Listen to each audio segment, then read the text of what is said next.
Speaker, building Australia's future also means building on the strength of our regions.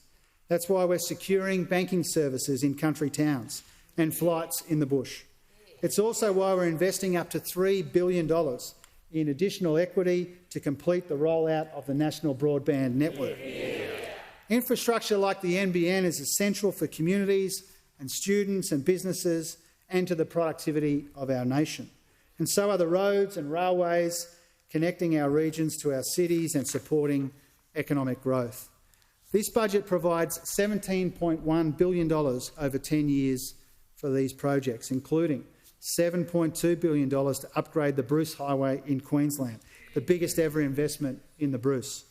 $2.3 billion for Western Sydney, with $1 billion of that for the rail network alone. And $2 billion towards transforming Sunshine Station, taking our Melbourne Airport rail investments to $7 billion. In total, we're investing more than $120 billion in infrastructure in every state and territory over the decade, improving the productivity, resilience, livability and sustainability of our cities, regions and communities, accompanied by $262 million to preserve and conserve our natural land and our ocean assets. Speaker, in these uncertain times, economic security and national security are increasingly intertwined. We're supporting stability and prosperity in our region by helping to shore up banking services in the Pacific.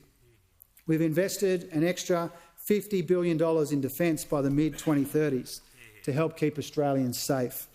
It means defence funding will grow beyond 2.3% of GDP by the early 2030s. And we're investing $45 million in our initial response to the independent intelligence review. So, Mr Speaker, in a tight budget, we've made room to boost our defences, strengthen Medicare, help people doing it tough, build more homes and invest in the future.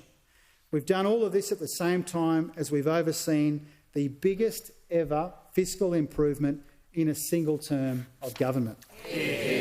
Tonight's budget is $207 billion better than we inherited.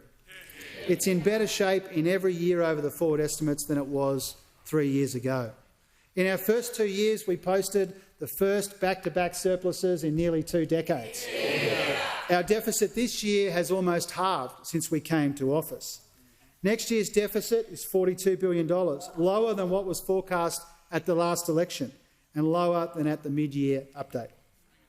Gross debt will hit $940 billion this financial year, $177 billion lower than what we inherited. This means we'll avoid around $60 billion in interest costs over the decade. These are some of the dividends of our responsible economic management, achieved through a combination of spending restraint, finding savings and banking revenue upgrades. Real payments growth is forecast to average 1.7% to 28-29, less than half of the average under our predecessors. We've found around $94 billion of savings since coming to government, including another $2 billion in this budget. In this term, we've banked around 70% of tax receipt upgrades, and we've made structural improvements to the budget across the NDIS, aged care and interest costs as well. And Speaker, we're repairing the budget without ignoring our responsibility to build a stronger, fairer and more inclusive society, where more Australians have the chance to contribute and share in our economic success. We're providing $1.3 billion for closing the gap and economic self-determination for First Nations Australians, with investments in remote community services, opportunities for business and support for home ownership. Tonight's budget also includes $424 million for Australians with a disability and more funding for aged care reform. There's more money to support veterans and build on the progress that we have made eliminating that backlog of claims.